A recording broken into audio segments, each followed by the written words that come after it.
Une grande partie de ce qui nous arrive dépend de nous, de qui qu'on est, et surtout de quel genre de personne qu'on veut. Et beaucoup de gens arrivent ici en se disant, en croyant que bon, ben, parce que chez eux, parce qu'ils ont un diplôme, un doctorat, un ci ou un ça, qu'ils vont être bombardés du chef de direction, etc. etc. Mais parce que dans nos pays, c'est comme ça. Moi, ce que je sais de la communauté québécoise, la communauté d'accueil, c'est que ce pas des gens qui vont facilement vers les autres. Quand on s'ouvre à eux, ils s'ouvrent à nous. Donc il faut vraiment aller vers eux. Et ça, j'ai toujours trouvé que quand on s'ouvre aux gens, les gens s'ouvrent à nous.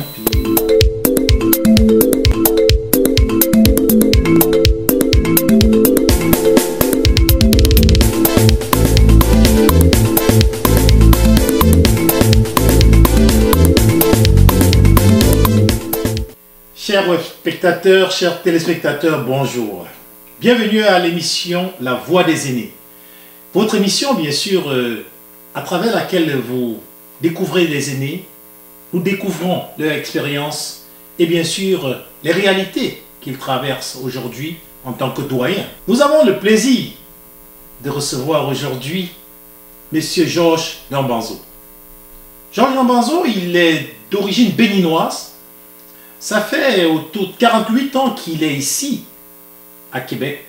Et c'est un homme très intègre.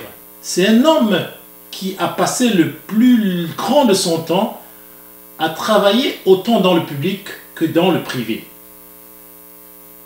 Sa perception des communautés, sa perception de la qualité, la façon d'intégrer la société québécoise, sa perception des enjeux que l'on rencontre lorsqu'on arrive au Canada nous intéresse.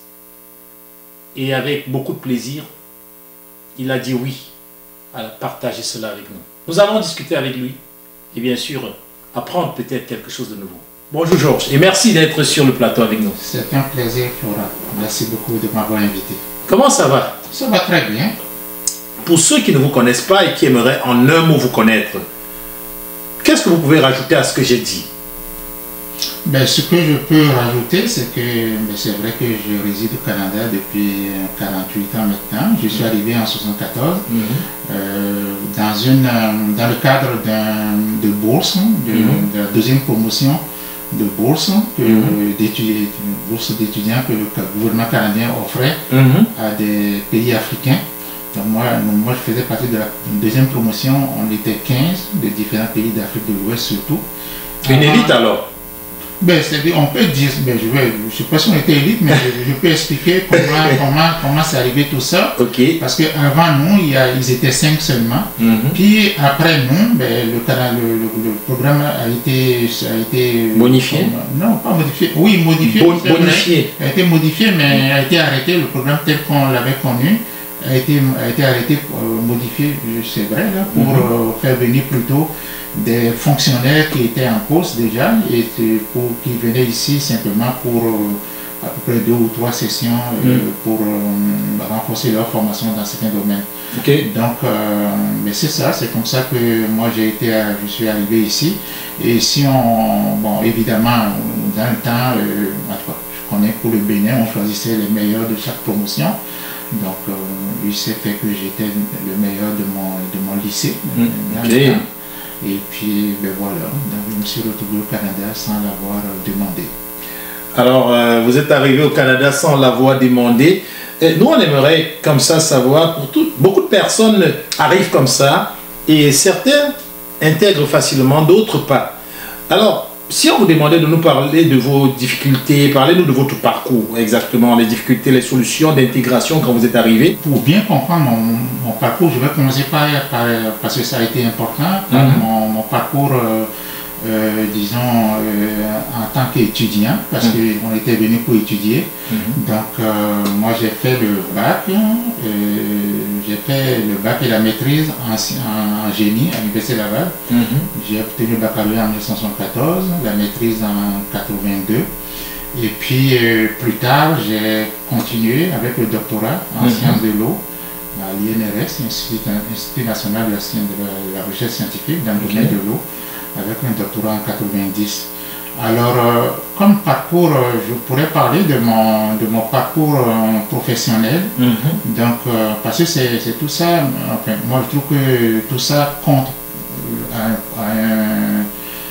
comment dirais-je, une importance justement dans les processus d'intégration et tout ça, et qui je suis ici, et comment je vois les choses, enfin ce qui m'a aidé, etc. Donc, je suis rentré donc, dans la fonction publique donc, en 85, et puis donc, où j'ai occupé différentes fonctions. J'étais rentré dans une période où il y avait beaucoup d'effervescence. Oui, en termes de connaissances, de compréhension des choses. Et surtout dans le domaine de l'eau, on en savait très peu, la contamination de l'eau. Donc j'ai été vraiment chanceux parce que c'est pas comme aujourd'hui où il n'y a plus d'argent pour rien. Mais disons que très très vite, mon gestionnaire du temps, qui a vu que j'étais très curieux, je lui ai proposé que j'allais faire de la recherche scientifique pour le ministère pour fouiller les enjeux environnementaux qu'on ne connaissait pas. Puis que, bon. Donc j'ai eu beaucoup d'argent. Honnêtement, c'était dans les millions dans le temps. C'était beaucoup. Donc j'ai formé une équipe de recherche. Je me suis intégré à beaucoup d'équipes de recherche de mes anciens profs d'université, etc., etc. Donc ça a été. Donc j'ai fait tout ça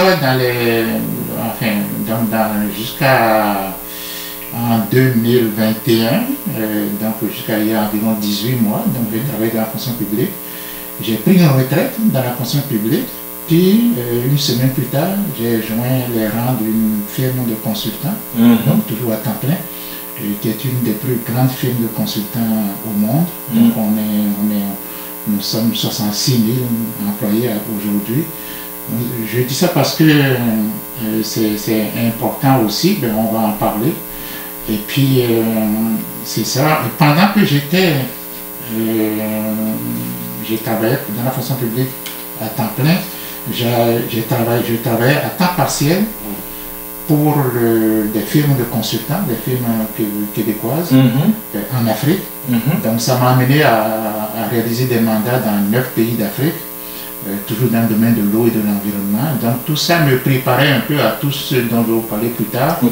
Alors si on aborde des questions, des difficultés éventuelles d'intégration, et s'il y a des secrets, etc.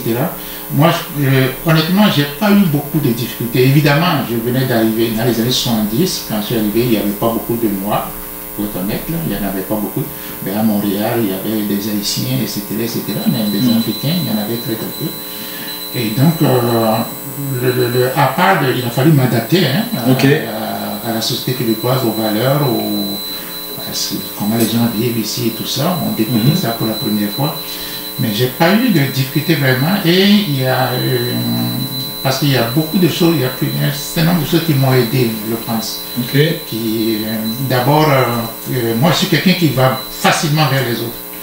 Quand je comprends pas quelque chose, quand je connais pas quelque chose, je vais le chercher. Vous n'attendez pas? Non, je vais vers les autres. Ça c'est une chose. L'autre chose qui est aussi une chance de mon côté, c'est que quand j'étais étudiant, mes confrères de classe, d'origine québécoise, m'invitaient dans leur famille les week-ends. Donc, comme ça, j'ai connu une bonne partie du Québec. M'invitaient chez eux, puis tout ça, dans la famille et tout ça. Il faut dire aussi, j'ai quelque chose de très important, j'ai connu celle qui allait devenir ma conjointe, qui vient d'une des régions du Québec. Et puis on allait dans sa famille souvent, puis bon, tout le monde voulait me voir, tout le monde m'apprenait tout, on m'amenait partout, la chasse. Vous étiez le chouchou de la famille, le beau chouchou de la famille. Mais tout ça m'a aidé à m'intégrer, honnêtement. Donc, comme vous voyez, il y a une partie de moi qui est une personne qui est ouverte aux autres, qui veut savoir, qui n'a pas peur d'aller prendre des choses où elles sont quand je ne connais pas quelque chose. Il y a une partie qui est due au fait simplement que, par les circonstances que je ne peux pas décrire, il y a comme un de mes profs d'université, il faut que j'en parle parce que c'était le directeur du département de génie qui m'a pris sous son aile. On peut le nommer, hein? Oui, Jacques Chouanière, qui est décédé aujourd'hui. Merci de lui rendre hommage parce que Il m'a aidé beaucoup, il m'invitait chez lui des week-ends dans sa famille avec ses enfants. C'était vraiment le tapis rouge pour vous, monsieur. Bon, c'était dans le temps, et puis il faut le dire, dans les 70, il y avait beaucoup de connaissances qui se développaient dans le domaine du génie, comme du génie civil, entre autres. Et puis lui était un des experts dans le domaine du béton et des charpentes en bois. Donc, quand les entreprises il y avait des défauts dans les constructions, il était souvent embauché comme expert devant la cour. Donc, il m'emmenait dans ses consultations, on prenait des photos, il m'expliquait ce qu'il faisait. Honnêtement, tout ça m'a aidé. Et puis voilà. Donc, j'ai pas eu de difficultés vraiment. Donc, vous n'avez pas de secret, petit secret pour nos téléspectateurs. C'est vraiment peut-être venir se trouver rapidement une petite amoureuse. Merci de me le rappeler parce que c'est important. Oui, mais il y a un des secrets, c'est comme je vous dis, qui est Dieu, ma personnalité. Moi, je vais facilement vers les autres. Donc, il ne faut pas rester enfermé sur lui-même parce que, bon, j'observe, je suis d'origine africaine, je regarde souvent autour de moi, et je peux me tromper, bien entendu. Alors, au départ, bon, par souci de se prémunir de ce qu'on ne sait pas, ben, on a tendance un peu à rester en soi, mais moi je dis qu'il faut sauver. Moi, ce que je sais de la communauté québécoise, la communauté d'accueil, c'est que ce pas des gens qui vont facilement vers les autres. Quand on s'ouvre à eux, ils s'ouvrent à nous. Donc il faut vraiment aller vers eux. Et ça, j'ai toujours trouvé que quand on s'ouvre aux gens, les gens s'ouvrent à nous, puis il n'y a que du bien. L'autre chose que je peux dire en termes de secret, c'est que quand on arrive ici, il ne faut pas penser que la façon dont les choses se passent chez nous, c'est comme ça ici. Un des éléments sur lesquels je peux insister, par exemple, c'est dans le domaine de l'emploi. Je vois souvent, avec toute mon expérience aujourd'hui dans le domaine de l'emploi, beaucoup de gens arrivent ici en se disant, en croyant que bon, ben, parce que chez eux, parce qu'ils ont un diplôme, un doctorat, un ci ou un ça, qu'ils vont être bombardés du chef de direction, etc. Ben, parce que dans nos pays, c'est comme ça. Tu as une maîtrise, ça arrive dans ton pays, ok, tout de suite directeur de ci. D'abord, pour moi, c'est une des raisons pour lesquelles beaucoup de choses ne fonctionnent pas dans nos pays, parce que c'est une question d'expérience. Tu as beau avoir des gros diplômes, si tu n'as pas d'expérience, ça ne vaut pas très cher. Tu connais que le papier, mais la réalité te rattrape très très vite. Et ici, c'est plus de l'action. C'est qu'est-ce que tu peux faire. Ce que je te dis, oui, puisque, mais ce n'est pas ton expérience de la chose. Ok? Tu as les connaissances théoriques. Mais jusqu'où est-ce que tu es capable d'appliquer ça dans pour des sujets, par exemple, où il y a beaucoup d'inconnus. Alors, comment tu passes de la théorie à la pratique, ça ne se gagne que par l'expérience et souvent ça prend beaucoup de temps. On comprend donc que pour vous c'est beaucoup plus l'ouverture d'esprit et c'est aussi un coup de chance avec votre amoureuse et tous les collègues qui sont attachés à votre personnalité. Oui, mais les collègues qui m'ont adopté.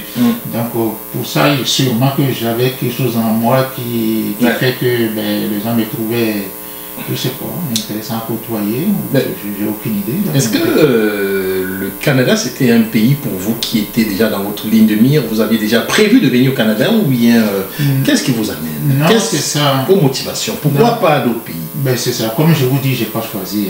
C'est-à-dire que, honnêtement, c'était la bourse. Je peux vous dire simplement comment c'est arrivé. J'étais bon. Les Africains vont se retrouver dans ce que je vais vous dire. J'étais dans mon collège, puis à la récréation de 10 heures, j'entends mon nom, Georges, Gambazo. On m'appelait Gambazo dans le temps. Alors le proviseur veut te voir. Alors j'arrive, je rentre dans son bureau, un édifice, je me souviens encore. Et puis j'arrive, puis il était au téléphone. Le téléphone noir. Oui. Et là, il était au téléphone. Il dit, Monsieur Gambazo, si on vous offrait une bourse pour aller au Canada, dans quoi voulez-vous étudier? Comme ça. Là, je dis en génie. Là, je l'entends dire génie, il raccroche. C'est fini, terminé. Fini. Voilà, c'était signé comme ça, coup de fil. Sincèrement, j'ai pas. Donc, c'est comme ça que je suis venu au Canada, puis je suis très content. Découvrez Afrique Remis. De votre confort, envoyez de l'argent depuis le Canada et les États-Unis vers de nombreux pays africains. Tout ceci au meilleur taux du marché. Utilisez nos différents services, tels que envoi d'argent par Mobile Money, Express Union, ou encore faire un dépôt bancaire. Vous pouvez également régler vos factures d'électricité, d'eau et télévision via notre plateforme. Ce n'est pas tout. Rechargez votre carte prépayée UBA et effectuez un virement bancaire à partir de notre application. Nos agences sont ouvertes 24/7 et les retraits sont gratuits. Téléchargez l'application depuis Play Store et Apple Store.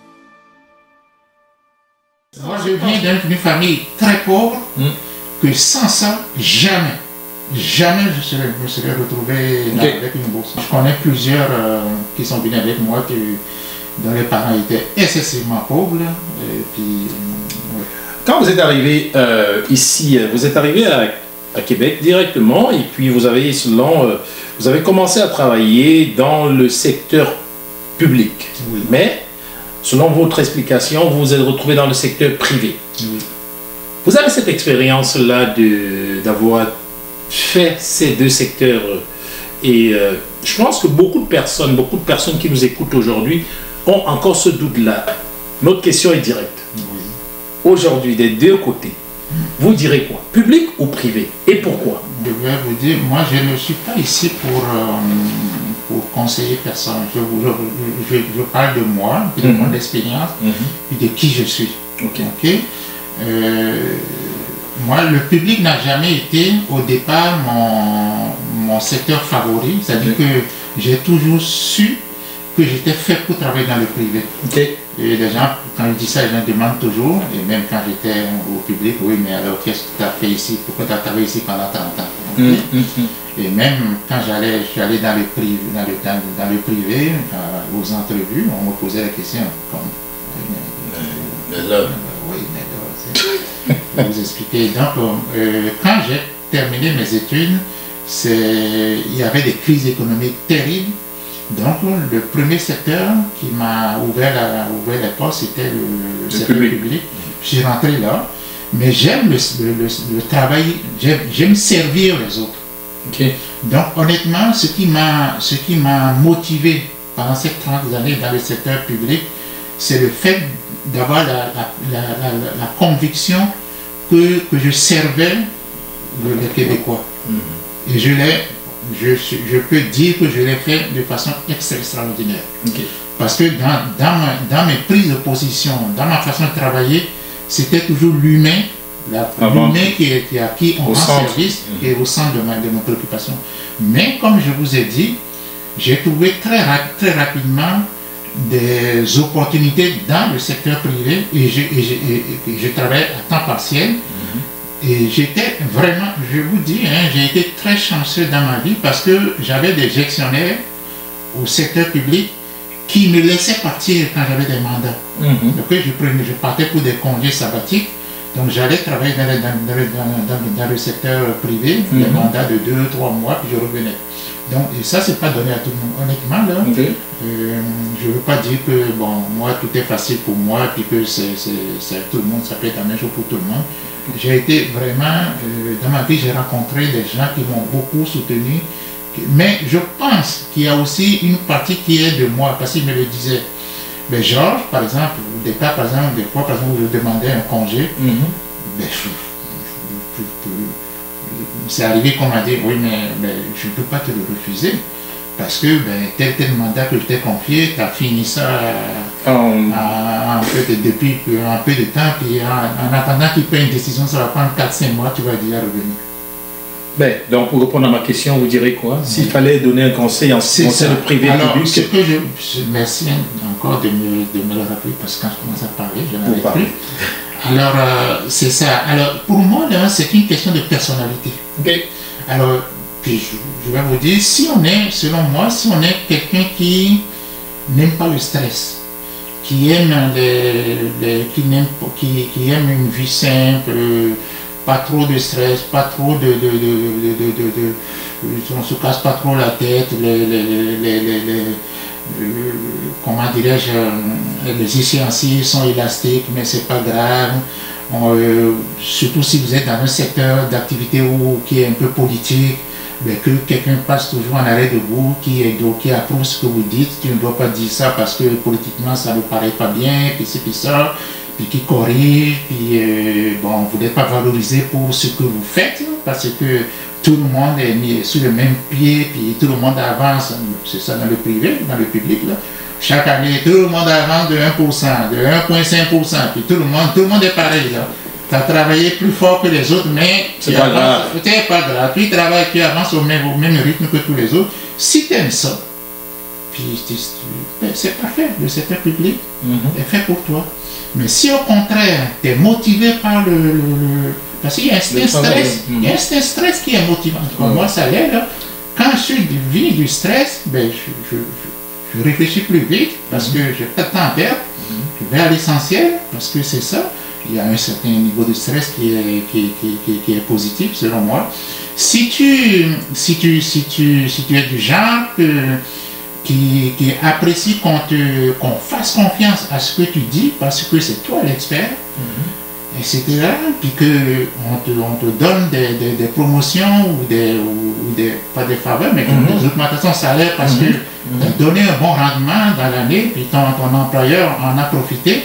Ben, le secteur privé est fait pour vous. Mais comme je dis, moi j'ai tout le temps senti que j'étais fait davantage pour le secteur privé que pour le secteur public.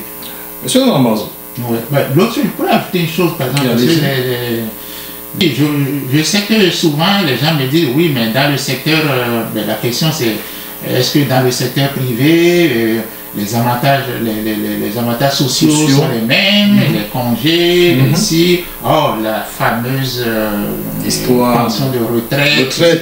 J'allais vous poser la question tout de suite. N'avez-vous pas peur de ne pas avoir une pension de retraite? Pas du tout, parce que dans le secteur privé, pour ce point-là, je sais parce que je vis là-dedans, ok? Ben, c'est pas des pensions de retraite du même type dans le secteur public, mais c'est des réels d'entreprise.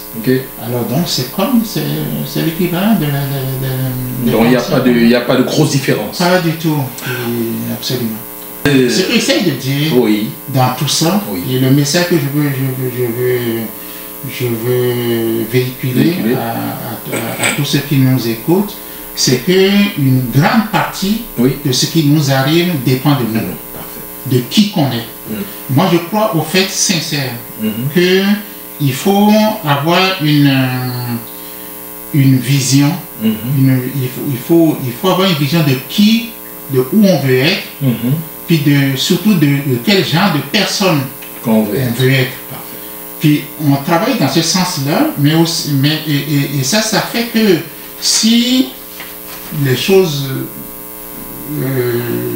c'est-à-dire que si on incarne vraiment cette personne, on va attirer des gens qui nous ressemblent et qui, s'il y a des opportunités arrivent, parce que c'est important aussi, il faut qu'il y ait des opportunités. Donc tout ça va nous aider à atteindre nos objectifs. Je ne veux pas dire par là que oui, c'est vrai que j'étais beaucoup chanceux dans ma vie, mais j'ai travaillé fort pour ça. J'ai travaillé très fortement pour ça. Tout nouveau, tout beau. Diaspora Interaction innove dans la ville de Québec avec l'ouverture de son studio web TV moderne et l'installation de ses équipements de dernière génération. À partir de 100 $ seulement, offrez-vous désormais des reportages de qualité, des spots publicitaires de haut niveau, des plateaux TV, des séances photos, la production de vos contenus et même des formations techniques adaptées à vos besoins. Tout cela avec des professionnels engagés et à votre écoute. Quelle est votre lecture des communautés ici à Québec? Mais ce que je vais vous dire va peut-être vous surprendre, mais je vois et j'entends tout ce qui se passe, toutes les difficultés que certaines communautés culturelles ont ici et là. Montréal, ailleurs, etc., etc. Mais moi, j'ai fait un choix dans ma vie de toujours me demander ce que je peux faire avec les moyens que j'ai. Absolument. Donc, je suis une personne qui a fait ce choix-là depuis longtemps, c'est pas d'aujourd'hui dans ma vie, de regarder l'aspect positif des choses, ce qui est positif dans la vie. Et je sais que un élément important d'intégration, c'est des questions d'emploi. Ok. C'est-à-dire que si on n'a pas un emploi dont on est satisfait, donc un emploi qui nous valorise, on peut se laisser au découragement, etc., etc. On peut être... c'est ça. Et puis il y a beaucoup de problèmes sociaux qui arrivent sur ce plan-là, parce qu'on n'est pas content, on n'est pas ci, on n'est pas ça. Alors moi, avec le temps, j'ai développé des habiletés dans un certain nombre de choses, par exemple rédaction de CV, accompagnement pour des entrevues, etc., etc. Donc, une façon pour moi d'aider les gens des communautés culturelles qui me contactent via les réseaux professionnels, c'est j'accepte toujours de les aider. Ok. Alors, donc je les accompagne, j'aide à rédiger des bons CV parce que je sais, moi, je n'ai pas eu ces opportunités-là, mais maintenant, j'ai des bonnes capacités dans ça. Je les coach pour les entrevues. Et je peux vous dire que je suis très content de savoir que plusieurs ont eu un emploi. Plusieurs m'appellent encore et me remercient pour ça. Et je suis très content. Évidemment, c'est eux qui ont fait la grosse partie du travail par leurs compétences, leurs capacités. Mais faire une bonne entrevue, c'est pas évident. Comment répondre à une question, quoi répondre, quoi ne pas répondre, ça c'est des choses importantes. Donc c'est comme ça que c'est ce que je peux dire. Ok. Et actuellement, est-ce que c'est bénévole, ce que vous faites là? Est-ce que c'est bénévole? Absolument. Bon. Il n'y a personne qui m'a jamais, non, il n'y a jamais personne qui m'a contacté sur les réseaux, même des gens qui ne sont pas des communautés, pour raisons que j'ignore. Bon, LinkedIn entre autres, c'est surprenant à quel point les gens me contactent pour dire vous êtes dans un domaine où j'aimerais travailler, est-ce que vous pouvez m'aider? J'aide toujours. Quelle est votre perception de la retraite actuellement et comment vous la vivez, votre retraite, même si vous n'êtes pas complètement à la retraite, quelle est la perception générale? Je sais que pour nous, des communautés culturelles, la retraite dans ces pays-ci, c'est pas évident. Parce que on est loin quand même de nos familles, de notre famille, on est loin et tout ça. Donc, je sais une chose, c'est qu'à la retraite, si on ne sait pas faire dans ces pays-ci, on s'ennuie très très vite. Absolument. Alors, moi, ce que je suis grand-papa, félicitations. Donc, plusieurs fois grand-papa même, déjà quand j'ai l'occasion, je vais regarder plus souvent, ça va m'occuper. Mais aussi, si j'ai la santé, je vais aller faire un tour dans ma famille d'origine au Bénin plus souvent et plus longtemps que je l'ai fait jusqu'à présent, que j'ai eu l'occasion de faire jusqu'à présent. Donc c'est comme ça que quand je vais être vraiment à la retraite, parce que là je ne le suis pas là, c'est comme ça que j'entrevois ma retraite. Vous nous avez pas parlé un peu de votre famille. Vous avez des enfants? Oui, c'est ça, j'ai 3 fils. Ok. On peut les nommer, on va les saluer. Oui, bien sûr. Il y a David, l'aîné, après il y a Charles, Alexandre qui est le plus jeune. Puis je suis fier de dire que tous sincèrement, ils ont des emplois dans le secteur privé, ils occupent des postes de haut niveau. Étant donné que j'ai tout le temps voulu travailler dans le privé, je les ai toujours incités, quand j'étais jeune, à travailler aller dans le secteur privé, puis ils y sont, puis ils sont très très heureux là-dedans. Je vais avoir bientôt un 5e petit enfant. Alors, félicitations. C'est ça, absolument. Alors, je suis très choyé de ce côté-là, très content de ça. Mais belle réussite en tout cas, parce que un figuier ne fait pas des ananas. Et cependant, il y a sûrement des enjeux sociaux que nous aimerons avoir votre lecture sur ce point-là. Mais moi, ce que je me dis honnêtement, s'il y a quelque chose que j'ai appris le plus, surtout, parce que moi, l'enjeu social qui me préoccupe le plus, c'est les questions d'intégration, puis les problèmes d'intégration, puis les problèmes d'emploi. Les problèmes d'intégration, comme je viens de le dire, il faut aller vers les autres.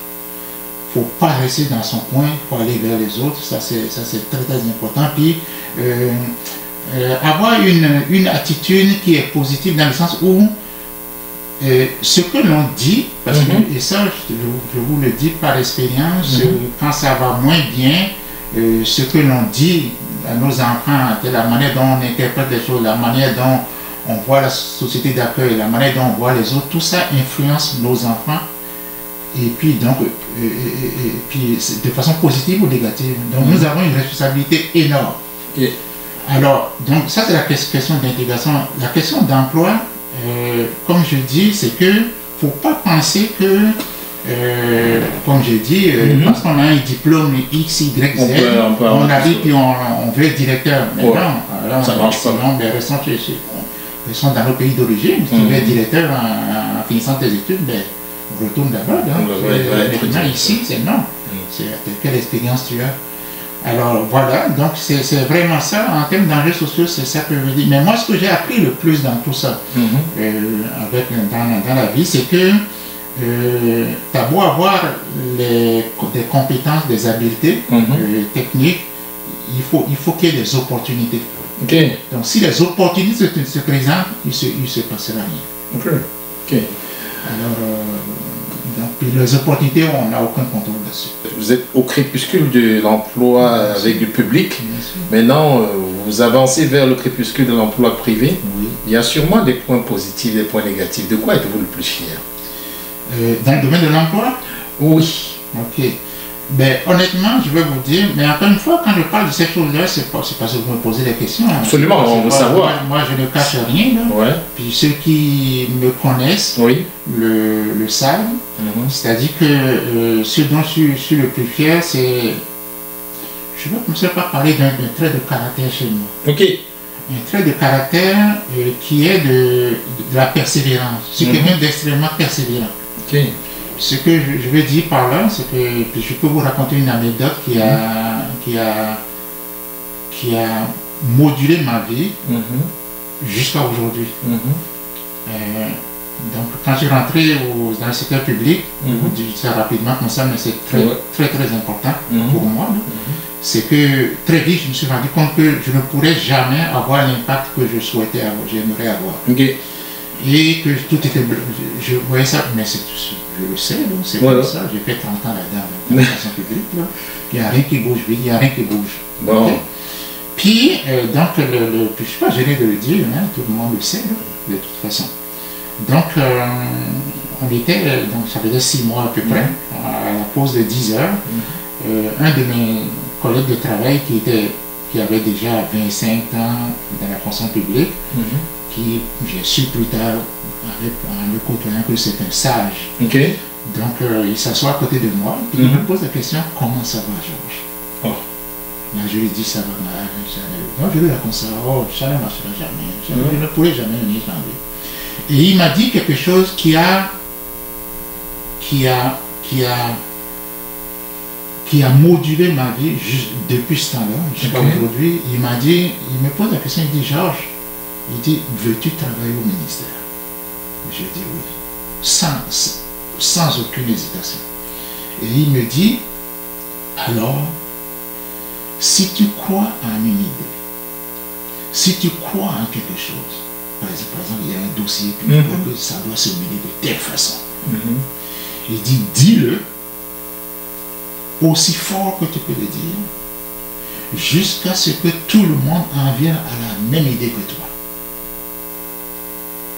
Parce qu'il est possible qu'il n'y a que toi qui as la solution. Avec le temps, avec l'expérience, j'ajouterai ceci à ça. Mais fais-le, puis ça je le dis par l'expérience, mais fais-le avec humilité et respect. Okay? Alors ce que je veux dire par là, c'est que ça a fait que, je ne sais pas comment ça s'est fait, mais c'est devenu pour moi une façon de travailler, de faire les choses. Quand je crois en quelque chose, je l'essaye toujours. Maxime pour vous. Oui, quand je crois en quelque chose, je le dis toujours. Ça, ta voix de Premier ministre devant moi, là, je vais le dire. Ok? J'ai peur de personne. Et ça peut déranger. Oui, justement. C'est pour ça que je dis, fais-le avec humilité et respect. Quand c'est dans le respect, ça peut déranger au début, mais les gens on me l'a dit plusieurs fois, hein, genre, oh, on sait bien ce que tu veux dire, mais tu aurais pu dire ça de telle façon et tout ça. Donc les gens apprécient. Alors ce que j'essaie de dire, c'est que s'il y a quelque chose que je peux dire à nos compatriotes de différents pays, c'est que si vous avez une intuition que quelque chose est bon, que vous devriez faire ça, faites-le. Si ce n'est pas la bonne chose, vous allez savoir tout ce que c'est pas la bonne chose. Ok? Et puis, ayez une vision des choses, puis il faut foncer, puis travailler fort. Même si on est traité des têtes de cochon. Mais justement, moi je suis une tête de cochon. On me le dit. Vous savez, non, mais sincèrement, mais c'est bon de me le dire parce que j'allais oublier.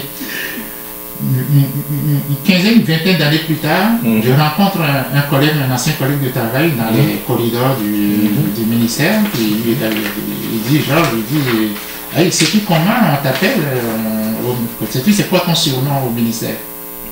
Je dis, je sais pas, je savais pas que j'avais un surnom. Il dit, on t'appelle le Pitbull. Ben, je dis, pourquoi? Et il dit, quand tu crois en quelque chose, il n'y a personne qui peut... Tu n'arrêtes pas tant que tout le monde n'est pas arrivé à ton point. Parfait, super. Ouais. Monsieur Georges, on est presque sur la fin. S'il fallait aujourd'hui, si on vous dit, Georges, tu ramasses tes affaires, tu retournes au Bénin et on recommence, qu'est-ce que vous changerez dans votre façon d'arriver, de vous intégrer et de changer des choses? C'est ça. Ça, c'est quelque chose, ce que je vais vous dire là, c'est quelque chose que je ne savais pas, que j'ai fini par comprendre il y a peut-être une douzaine d'années après. Okay. Honnêtement, c'est quelque chose de très important. Vous savez, on n'a pas besoin de se battre très très fortement pour arriver à un but. Ce que j'essaie de dire là, c'est que, je parle de mon expérience, mais c'est peut-être parce que moi je suis comme ça. Ce que je veux dire là, c'est que une fois qu'on a fait ce qu'on a à faire, une fois qu'on a fait ce qu'on a à faire, il n'y a rien d'autre à faire. Ok? Parce que c'est ça qu'il y a à faire. Ce que je veux dire par là, c'est qu'on n'a pas besoin de se battre, de se défoncer, mais pourquoi c'est pas arrivé, puis là, puis si, puis ça, puis parce qu'il y a ci, parce que... Non. C'est-à-dire que tu as fait ce qu'il y a à faire, mais c'est juste ça qu'on demande. C'est de faire ce qu'il faut. Ok? Parce que pourquoi je dis tout ça? Parce que dans toute notre vie, il faut chercher, ça c'est quelque chose, c'est quelque chose que je n'ai pas compris au départ, honnêtement, là, parce qu'on dépense beaucoup d'énergie souvent dans plein de choses, parce qu'on se bat pour que la chose arrive. Ok? Mais moi ce que j'ai réalisé, c'est que, mais oui, mais tu as fait ce qu'il faut. Alors, quelle recommandation? Qu'est-ce que vous direz aujourd'hui? Vous avez 1 milliard, le monde entier vous regarde. Vous regardez cette caméra-là. Et vous dites à ceux qui veulent venir au Canada, qu'est-ce que vous pouvez leur dire? Quels conseils vous leur donnerez? S'il y avait 3 conseils à leur donner, 3 adjectifs pour mieux s'intégrer, qu'est-ce que vous leur direz? Et aussi un conseil au gouvernement qui sûrement, il y a des élus qui écoutent cette émission-là. Et si vous avez une recommandation, pas des conseils, des recommandations. Mais honnêtement, pour ceux qui veulent venir au Canada, parce que moi quand j'écoute tout ce que je vois sur les médias, quand les gens m'appellent, quand je vais en mission dans nos pays, tout le monde veut venir au Canada. Mais je me dis, qu'est-ce qui se passe? Les gens pensent que quand ils arrivent ici, tout est beau, tout est facile, l'argent, ça se fait dans les arts. Non, mais c'est ça. Vous pourrez expliquer tout ça, mais on n'a pas le temps. Là, non, ouais, c'est sûr. Il y a une grande partie qui est notre faute, nous qui sommes ici. Mais bref, parce qu'on n'explique pas comment c'est pas facile. En un mot, vous direz pas facile. Alors, ce que je dirais, si vous pouvez venir, mais attendez-vous à travailler très fortement. Si tu viens ici et que tu ne veux pas travailler très fortement, oublie ça, là. Ok? Donc, tu vas... Plutôt que si tu viens chômer ici, c'est mieux que tu chômes chez nous. Donc, attendez-vous à travailler fortement. Et pour le gouvernement? Ben, j'ai pas vraiment de conseils. Et puis ça, je vais vous dire pourquoi je dis ça. Parce que dans mon temps à moi, les choses n'étaient pas aussi faciles qu'aujourd'hui. Les emplois n'étaient pas aussi faciles qu'aujourd'hui. Ok. Il n'y avait pas autant d'opportunités qu'il y en a aujourd'hui. Ok. Mais c'est tout ça, c'est le contexte économique, tout ça. Je vous prends sur votre mot. Oui. S'il fallait vivre dans votre temps à vous, ou à ce temps, qu'est-ce que vous choisirez? Ben, moi, j'aimerais mieux ce temps-ci. Vous aimez la facilité? Non, ce que j'essaie de dire, c'est que... Les opportunités. Il y a plein d'opportunités. Ok? Et c'est pas croyable. Quand moi, on est arrivé, du temps, les gens de ma promotion à moi, et les années qui ont suivi, je vais vous dire, les années 80, les années 90, c'était des crises économiques à perpétuité. Il n'y avait pas d'emploi. Ok? Pas seulement pour des gens des communautés culturelles, mais même pour les Québécois d'origine, il n'y avait pas d'emploi. Aujourd'hui, regardez, j'ai fini ma carrière dans le secteur public il y a à peu près 2 ans. Puis, écoute, dans les ministères, c'est plein de gens de communautés culturelles. Ok? Dans le temps, il fallait prouver qu'on était aussi bon que les autres. Aujourd'hui, les gens voient qu'on est bon que les autres. Et c'est un conseil que peut nous donner, nous qui sommes là, par notre comportement, par notre façon de travailler, faisons la voie, traçons la voie, ok, aux autres, pour montrer que on est aussi bon que les autres, on travaille aussi bien que les autres, on est aussi performant que les autres. On va terminer en 3 questions auxquelles vous devez répondre directement. D'accord. Qu'est-ce que vous retenez du Canada? Dans quel sens? Oui, donc c'est très dans le sens humain. Mais moi, je trouve que c'est un des plus beaux pays dans lesquels on peut immigrer pour plusieurs raisons. Les valeurs qu'il y a dans ce pays-ci, société d'accueil, malgré tout ce qu'on peut dire, comparé à d'autres, c'est parce que je compare à d'autres. Deuxième question.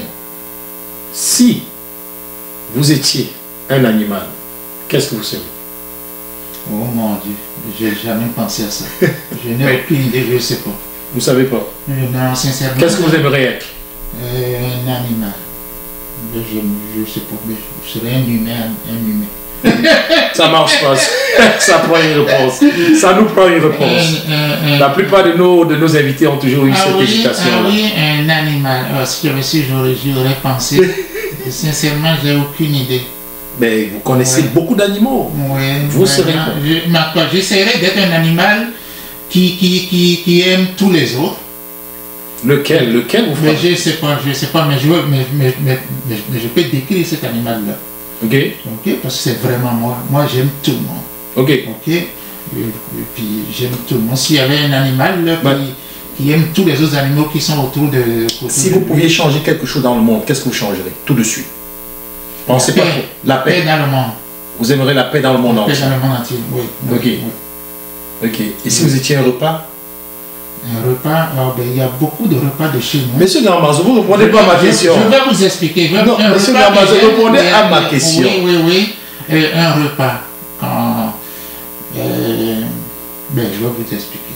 Quand j'étais jeune, la purée de patates douces. Ok, bon. Ma maman faisait ça. Purée de patates douces. Waouh. Quand elle faisait ça, c'était le bonheur. Super. J'adorais ça. Puis, voilà. Donc, si on doit retenir quelque chose de vous, ce serait quelqu'un qui aime les autres, honnêtement, quelqu'un qui veut aider les autres, quelqu'un qui aime la paix. Oui, la paix, l'entraide, c'est ça. J'aime beaucoup les gens. J'aimerais que vous regardiez notre caméra et que vous nous donniez votre mot de fin. Merci de m'avoir écouté. J'espère que mon expérience québécoise, canadienne, vous inspire. Et maintenant, vous me connaissez. Et je serai toujours prêt à vous donner un petit coup de main si c'est des choses dont je suis capable. Alors voilà. Merci à vous. Merci de m'avoir écouté. Voilà, chers téléspectateurs, chers web spectateurs. Nous espérons que cette expérience de notre invité Georges Ambanzo, béninois d'origine et bien sûr canadien, expert dans le domaine de l'eau, vous a quelque peu inspiré. Comme il a dit, il est ouvert à des échanges, il est prêt à vous aider. Si, bien sûr, c'est dans son domaine de compétences, n'hésitez surtout pas. Il faudrait quand même que cette émission serve à quelque chose. Allez-y, écrivez-lui. Et si vous parvenez pas à l'atteindre, écrivez-nous. Nous, on va lui faire parvenir et on va s'assurer qu'il vous réponde. Sur ces mots, nous vous souhaitons une excellente fin de journée et à très bientôt avec le prochain invité de l'émission La Voix des Aînés. Moi, c'était Florent Lial et beaucoup de plaisir d'avoir, bien sûr, animé cette émission.